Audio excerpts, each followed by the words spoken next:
देखिए माँ, महाराज साहब लिखते हैं कि सत द्रव्य लक्षणम। चाचा, सत द्रव्य लक्षणम की होना जो है वह द्रव्य का लक्षण है। अपनी मौजूदगी, एक अनंत अनादि अनंत जो मौजूदगी है वह द्रव्य का लक्षण है। अस्तित्ववान होना द्रव्य का लक्षण है। तो अजीव काया धर्मा धर्माकाश पुद्गला और द्रव्ययाणी, सत द्रव्य लक्षणम होना द्रव्य का लक्षण है। और ये द्रव्य हैं अजीव काया धर्मा धर्माकाश पुद्गला। और महाराज साहब कह रहे जीवाश्च, कि अजीव, धर्म अधर्म, आकाश और काल और जीव ये द्रव्य हैं। और सत द्रव्य लक्षणम होना द्रव्य का लक्षण है। तो होने का जो क्रम है वह मेरे होने का, जो मेरे होने की जो मां स्थिति है वो कैसी है? सदा से है। ठीक है। आपके ग्वालियर के एक बड़ी महाकवि हुए हैं स्वर्गीय अटल बिहारी जी। उनकी एक कविता है, कवि कह रहे हैं हम तो, वे कहते हैं जो कल थे, चाचा, जो कल थे वे आज नहीं हैं, जो आज हैं वे कल नहीं होंगे, होने न होने का क्रम यूं ही चलता रहेगा। क्या भैया?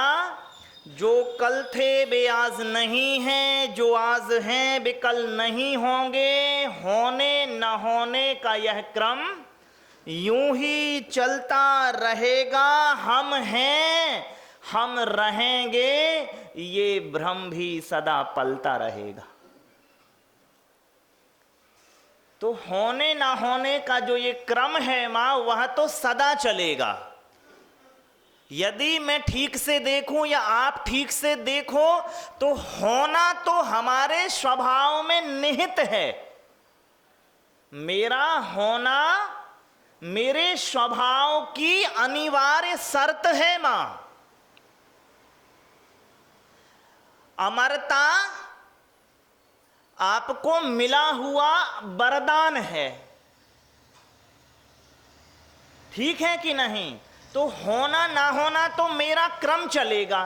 तो होने का क्रम तो हर जीव अपने स्वभाव स्थिति में अनादि से है, रहेगा और था। अपने स्वचतुष्टय के अपेक्षा से, स्वचतुष्टय की अपेक्षा से, स्वभाव गुणों की अपेक्षा से तो हर जीव अपने में है, स्वभाव धर्मिता की अपेक्षा से। तो ये तो होना हो गया। अब ना होना क्या हो गया? तो देखिए, एक ऐसी कहानी प्रसिद्ध है चाचा, कि जब भारत और पाकिस्तान का बंटवारा हो रहा था तो किनारे पर एक पागल खाना था पंजाब प्रांत में। तो कुछ अधिकारी पहुंचे कि अब इस पागल खाने को कहां रखा जावे, क्योंकि घोषणा यह हुई थी कि जिन्हें भारत में सम्मिलित होना है वो भारत में चले जाएं, जिन्हें पाकिस्तान में होना है वे पाकिस्तान में। लेकिन ये ठहरे अबौद्धिक लोग, अब इन्हें कहां रखें? बड़े विमर्श के बाद ये निकला कि इन्हीं से पूछ लो तुम्हें कहां जाना है। तो कुछ लोगों की टीम उनके पास गई और कहते, भैया तुम्हें भारत में रहना है कि पाकिस्तान में रहना है? वो कह रहे नहीं नहीं, हमें तो यहीं रहना है जहां हम रह रहे हैं। वो टीम वाले मेंबर कहते हैं, सभासद कहते हैं कि रहोगे तो तुम यहीं, लेकिन ये बताओ तुम्हें जाना कहां है? वो कह रहे हैं लगता है पागल खाने के बाहर भी कुछ पागल हैं। अरे यदि यहीं रहना है तो जाना कहां है, ये प्रश्न लाजमी नहीं है। तुम ये भी कह रहे हो कि तुम्हें रहना यहीं है, तो फिर ये क्यों पूछते हो कि जाना कहां है? बताओ आप। और यदि जाना कहां है ये ठीक प्रश्न है, तो ये आश्वासन ठीक नहीं है कि हम रहेंगे यहीं। लेकिन पूछने वालों के ढंग थे और सुनने वालों के भी अपने ढंग थे। पूछने वाले एक विशेष अभिप्राय से भरे थे और सुनने वाले एक विशेष अभिप्राय से भरे थे। ठीक है कि नहीं है? तो कोई कहीं जाता नहीं है, हालांकि परिवर्तन हो जाते हैं। पुद्गल अपने चतुष्टय में रहता है, हम अपने चतुष्टय में रहते हैं, लेकिन बंधन हो जाते हैं। एक महात्मा से शिष्य ने कहा, बेटे जाओ गाय बांधे आओ। थोड़ी देर बाद आया, महात्मा पूछते हैं, बेटे गाय बंध गई? नहीं बंधी। क्यों? क्योंकि गाय को बांधने के उपाय नहीं देख पाया मैं। अरे आसानी से तो बंध जाती है। नहीं महाराज, रस्सा रस्से से बांधने के तो आसान उपाय हैं, रस्सा गाय से बांधने का उपाय नहीं दिखता मुझे। वस्तुतः जब हमने गाय बांधी तब भी रस्से से रस्सा ही बांधा ना, गाय तो नहीं बांधी। क्योंकि रस्से के जो अणु हैं उनका प्रवेश गाय में नहीं हुआ, गाय का रस्से में प्रवेश नहीं हुआ। तो बंधी तो रस्सी से रस्सी ही, तो गाय कैसे बंध गई? एक छोटे बच्चे के पिता ने उससे कहा, बेटे जूता पहने आओ। अब वो कहता है, पिताजी जूता पहना कैसे जाता है? क्या जूता पैर में पोया तो जाता है, पहना नहीं जाता है ना। वो कह रहे बेटे पोने को ही पहनना कहते हैं। फिर भी क्या जूता सच में ही पहना जाता है आपके पैर में? क्योंकि जूते का जो आकार है, स्वरूप है, वो अपने में ही रहता है और आपके पैर का आकार और स्वरूप अपने में ही रहता है। तो फिर पहना कहां गया? क्योंकि जूता जूते में रहा, पैर पैर में रहा, लेकिन वो इस ढंग से रहा उसमें। पैर का होना जूते में इस ढंग से होता है मां, कि ना प्रवेश होते हुए भी प्रवेश हो जाता है उसका, अबंधक होते हुए भी बंधक हो जाता है वो। नहीं,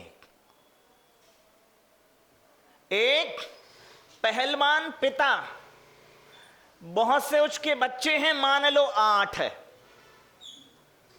सभी के हाथ में अपने अपने धागे और गिट्टियां हैं। पहलवान पिता सो रहा है तो वे बच्चे विनोद करते हैं कि चलो पिता को खाट से बांधें, और उनके पास में तंतु बहुत पतले हैं। और बच्चों ने बांधना शुरू किया तो पिता की नींद खुल गई, तो पूछता है क्या हुआ? नहीं पिता, हम आपको बांधते हैं। पहलवान है पिता, सोचता है छोटे तंतुओं से बांध भी कितना पाएंगे। और उन्होंने जब बांधना शुरू किया पिता को, और अंततः जब पिता की नींद खुली तो वो हिल नहीं पाया।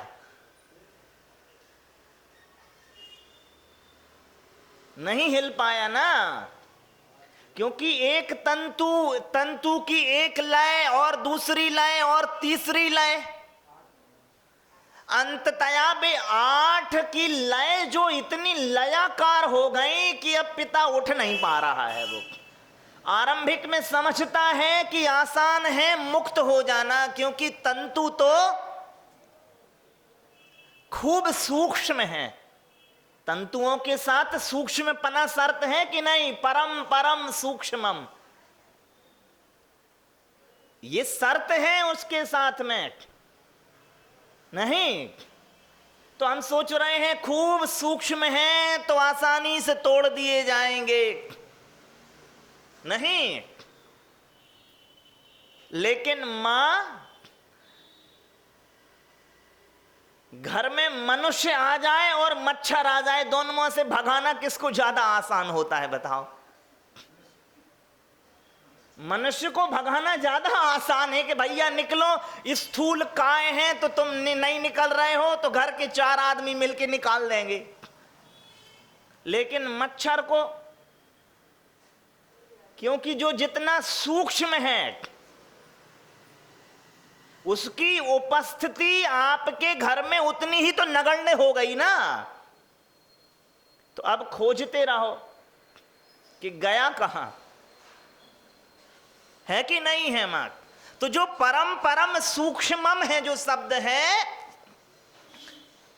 वो इतना ज्यादा है और अस्तित्व सभी बनाए हुए हैं, ठीक है कि नहीं। अब एक दूसरी शिफ्ट में बात करें, बात यह है उपसंहार के रूप में मां अजीब है यहां पर, और अजीब के धर्म अधर्म आकाश काल और पुद्गल ये स्वरूप हैं, पर्याय हैं, अजीब के प्रारूप हैं, और साथ में जीव है, ठीक। अब धर्म अधर्म आकाश काल और पुद्गल, इनके स्वभाव देखो तो वे बहिर्मुखी नहीं है, लेकिन जीव की बनावट देखो तो ये मुंह फैलाए खड़ा हुआ है ऐसा। इंद्रियों, 5 इंद्रियों के विषय कैसे हैं, अंतर्मुखी हैं कि बहिर्मुखी हैं, बताओ। बहिर्मुखी हैं। तो गुफा की मांद जो है वो आदमी ने बनाई है, पुद्गल ने नहीं बनाई। मैं पुद्गल से आकर्षित नहीं होता हूं, मेरे से पुद्गल आकर्षित होता है, ठीक है कि नहीं। मां अब आपके लिए है, पुद्गलों ने कभी नहीं कहा कि 9 रस होते हैं, आदमी ने ही कहा कि 9 रस हैं इसमें। सौंदर्य शास्त्रियों ने 9 रस देख लिए उसमें, और पाक शास्त्रियों में ने उसमें 6 रस देख लिए। पुद्गल ने तो कभी नहीं देखा कि आदमी में ये रस भी है कि चलो अब आदमी का सानिध्य पाओ कि हम मुक्त हो जाएंगे। आदमी नहीं देखा पुद्गल में रस। तो किसने किसको अधीन किया आप समझ लो। वस्तुतः मैं पुद्गल के अधीन नहीं हूं, पुद्गल मेरे अधीन है। चाचा, बंधन 2 तरह से घटित हो सकते हैं, या तो मैं किसी के ऊपर बैठा हो या कोई मेरे ऊपर बैठा हो। मां, एक स्कूल में 2 बच्चे लेट आए, मास्टर ने बुलाया, रे कमबख्तो 11 बजे की 12 बजे आ रहे हो, 11 की जगह 12 बजे आ रहे। मास्टर जी, मैं इसलिए लेट हो गया क्योंकि मेरा 5 का सिक्का गिर गया था। अच्छा बैठ जाओ। तुम क्यों लेट हो गए? क्योंकि वो मैं ही तो दबाया था। तो मेरे, अब समझ रहे हैं, मेरे बंध के 2 ही उपाय हैं, मेरे लिए आपराधिक होने के 2 ही उपाय हैं, या तो मेरा कुछ खो गया हो या मैंने किसी का दबा लिया हो। तो पुद्गल तो इसलिए अशुद्ध पने को प्राप्त हुआ क्योंकि उसका कुछ खो गया है, पुद्गल का खो गया है। और जीव इसलिए अशुद्ध हुआ क्योंकि उसने उसका वो दबा लिया है। तो पुद्गल तो इसलिए भी क्षमा को प्राप्त होगा क्योंकि भैया मैंने तो अपना कुछ नहीं किया, इसने मेरा दबा लिया, मैं तो तभी आ जाता। अब बताओ, दूसरे के लेट होने का कारण पहला हुआ कि नहीं हुआ? दूसरा इसलिए लेट हुआ क्योंकि पहला दबा के बैठा है उसका हिस्सा।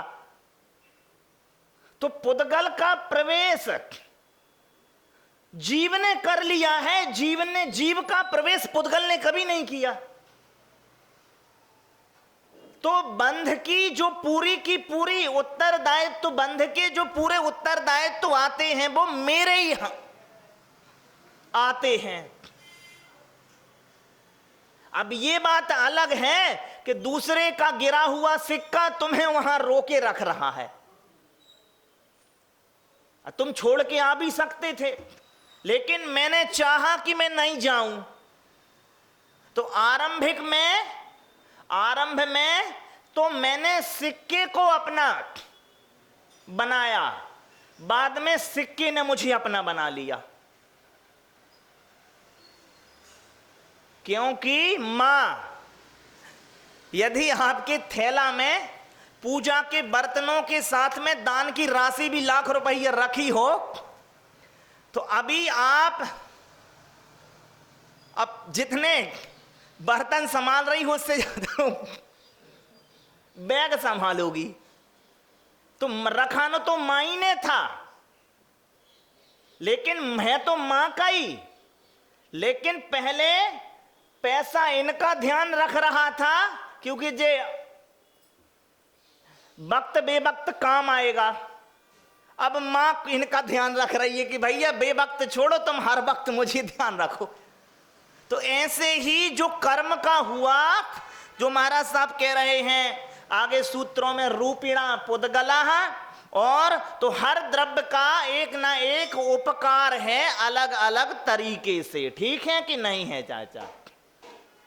तो आग्रह मेरा हुआ, मुंह मैंने फाड़ा मां कि तुम मेरे हिस्से हो जाओ, उसने नहीं फाड़ा कि मैं तुम्हारा हिस्सा हो जाऊं।